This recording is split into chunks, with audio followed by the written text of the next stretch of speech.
Oi gente, tudo bom?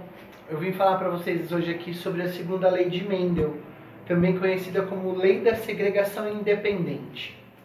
Tá? Por que segregação independente? Quando a gente viu lá na primeira lei, a gente percebe que em um cromossomo homólogo, a gente tem os dois genótipos, né? Então a gente tem um alelo para cada par, né, para cada lado do cromossomo. Já no caso da segunda lei, a gente percebe duas características genéticas, ou três ou quatro, sendo passadas ao mesmo tempo para um único indivíduo, tá? Então, é onde a gente fica aqui, a gente, né, vai se perguntar se é azão ou azinho, bezão ou bezinho. O exemplo que eu dei aqui para a formação dos gametas. Por exemplo, uma pessoa que tem albinismo e polidactilia. Qual é a probabilidade dela passar isso para os seus descendentes? Né? Sendo que os gametas produzidos, né, não por essa pessoa, tá? Mas em relação à transmissão dos caracteres, o albinismo e a polidactilia serem transmitidos por uma única pessoa. Né? Aí a gente imagina que ela tenha um alelo dominante, né, para uma característica e recessivo para outra. Então é onde a gente vai ver a produção de gametas. Então a gente tem um azão e um bezão, um azão e um bezinho, azinho, bezão, azinho e bezinho. Certo? Como que o Mendel conseguiu identificar isso? Através das ervilhas, né? O Mendel, ele lembra que ele tinha lá as ervilhas amarelas e as ervilhas verdes? As ervilhas amarelas, elas eram dominantes sobre as ervilhas verdes. Só que aí ele queria identificar a transmissão da característica da ervilha amarela e lisa e também da ervilha verde e rugosa. Então o que aconteceu? Ele pegou lá as ervilhas amarelas, certo? E as ervilhas verdes. Lembrando que as ervilhas amarelas eram azão, tá? E independente se for azão ou azinho aqui. E as verdes eram recessivas, ok? Já no caso delas serem lisas, nós vamos utilizar a característica bezão, traço, que pode ser bezão ou bezinho, certo? E para as rugosas, nós vamos utilizar o bezinho, certo? Então, atentem-se, porque ele pegou, né, depois que ele observou isso, ele fez um cruzamento entre indivíduos da geração púrica, da geração parental. Então, eles são os dominantes, né, homozigotos, e os homozigotos recessivos. Então, ele cruzou os indivíduos azão, azão, bezão, bezão, com indivíduos azinho, azinho, bezão, bezinho. Certo? Onde ele chegou nos indivíduos da geração F1, que são os azão, azinho, bezão, bezinho. Ele intercruzou esses indivíduos e a gente vai fazer esse cruzamento nesse quadro de Punnett aqui embaixo, ok? Então, o que a gente encontra? Um indivíduo azão, bezão, azão, bezinho, azinho, bezão,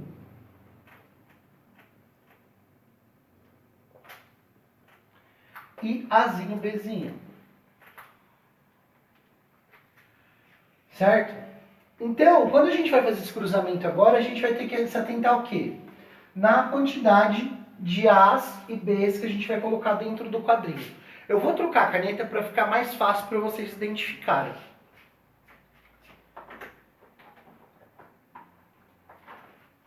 Então, sempre quando for amarelo, eu vou usar a caneta laranja.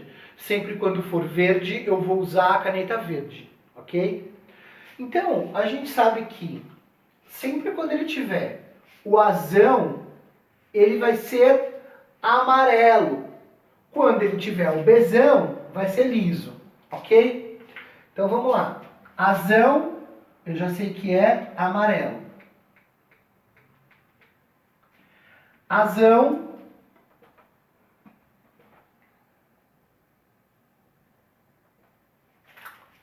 certo?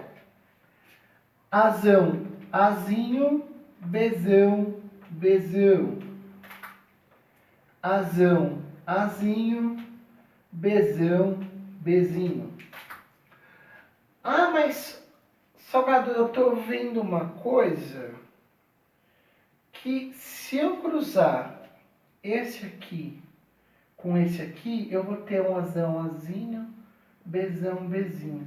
Essa fileira todinha aqui, ela é de heterozigotos, ó, dos díbridos. Azão, azinho, bezão, bezinho. Azão, azinho, bezão, bezinho. Agora a gente vai completar o resto. Tem azão, azão, azão, bezinho, bezinho. Azão, azinho, bezão, bezão. Azão, azinho, bezinho, bezinho. Azão, azinho, ela é verde. Azinho, azinho, bezão, bezinho. Azinho, azinho, bezão, bezinho. Azão, azinho, bezão, bezinho. Azinho, azinho, bezinho, bezinho. Falta um aqui. Azão, azão, bezinho, bezinho. Agora a gente vai ter que se atentar às ervilhas rugosas, né? Então, sempre quando eu tiver bezinho, bezinho, e ela for amarela, eu vou marcar ela como se ela fosse rugosa, fazer uma nuvenzinha nela. Então, onde eu tenho bezinho, bezinho? Aqui, aqui e aqui, certo? Então, eu tenho 3 ervilhas rugosas e amarelas. Quantas ervilhas verdes rugosas eu tenho? Uma somente, tá? Ao término, né, a gente tem uma proporção diferenciada em segunda lei. Diferente daquela proporção de 3:1 que a gente vê lá na primeira lei de Mendel.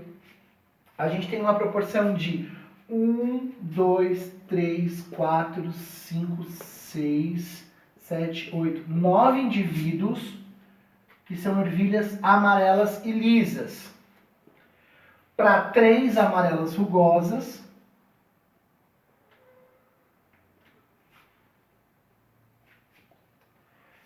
para 3 verdes e lisas, certo?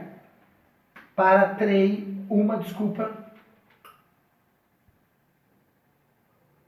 verde e rugosa. Então a proporção da segunda lei, ela é 9:3:1, ok? Não pode se esquecer disso, tá certo? Eu vou ensinar para vocês agora como calcular a quantidade de gametas que o indivíduo possa ter, tá certo? Eu vou apagar o quadro. Antes, deem uma olhadinha aí, se vocês quiserem, eu vou sair da frente para vocês poderem dar um print, ok?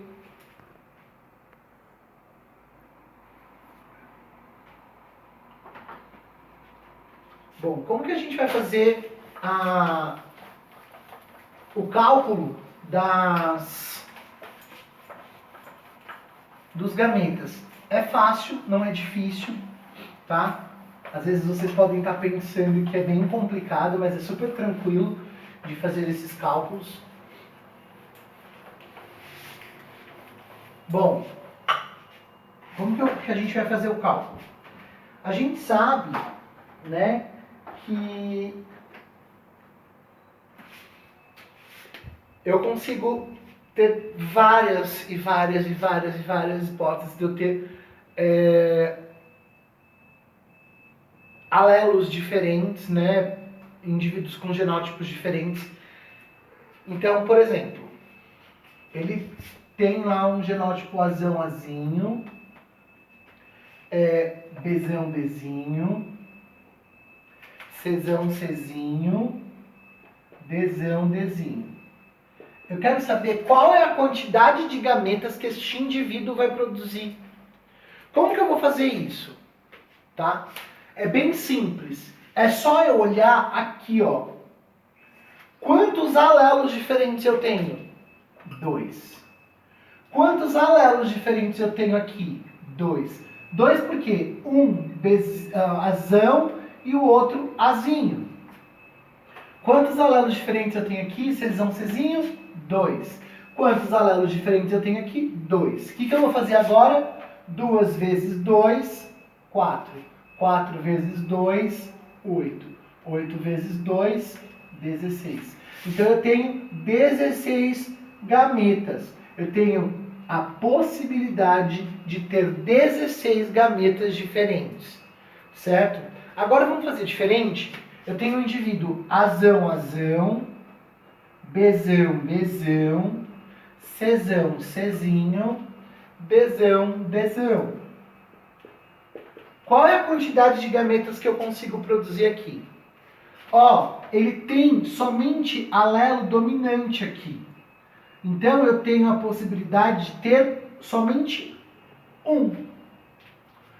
Aqui a mesma coisa. Aqui a mesma coisa, porém a mesma coisa de cima. 2, porque ele é um dominante e um recessivo. Aqui eu tenho 2 dominantes, um só. 1 vezes 1, 1.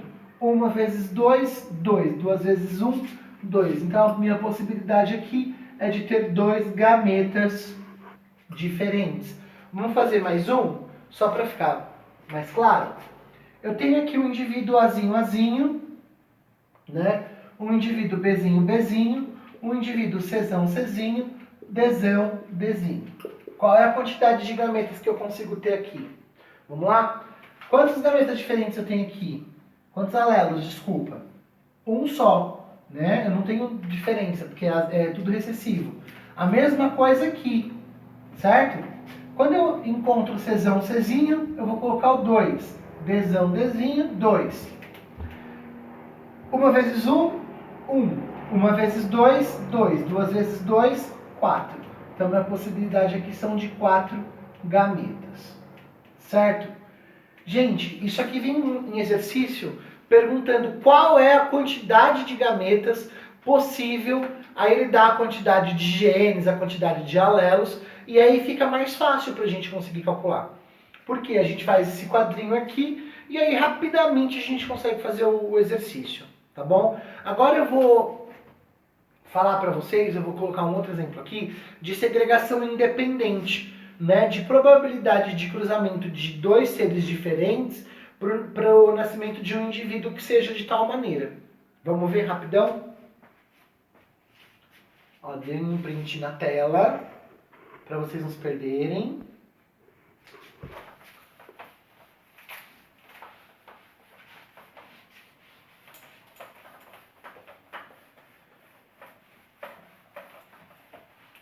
Ó, segregação independente.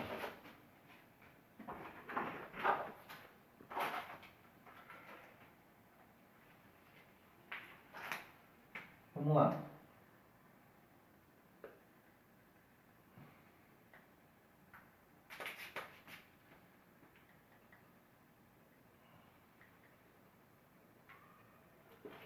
O que eu vou fazer?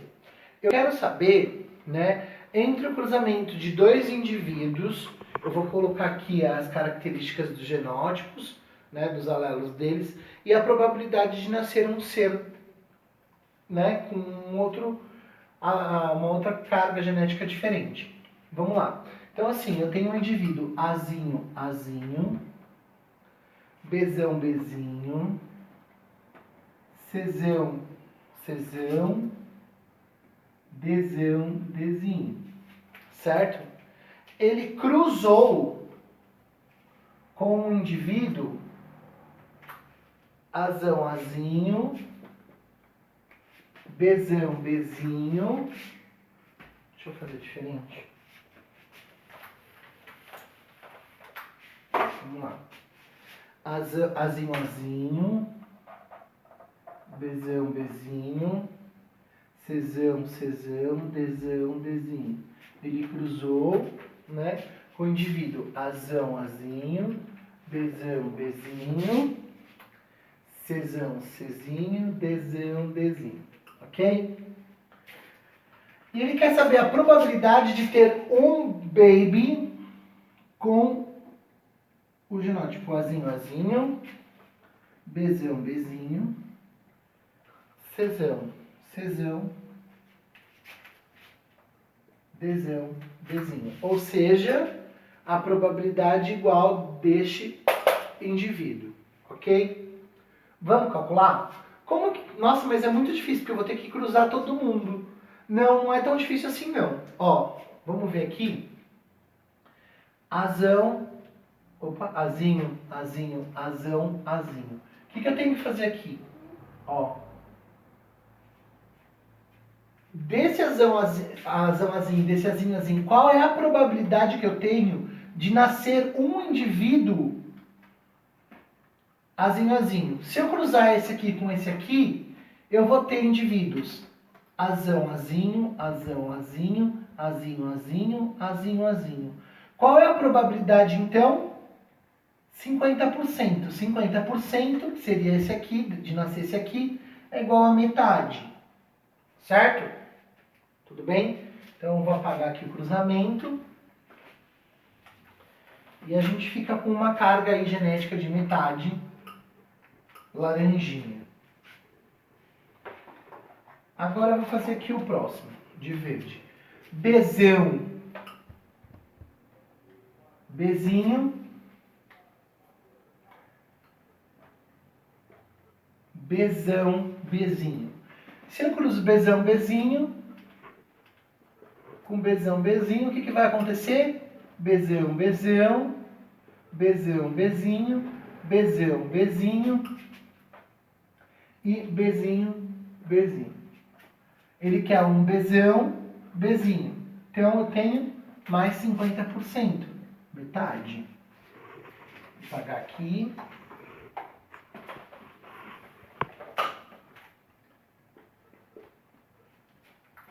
Certo? Czão, czão.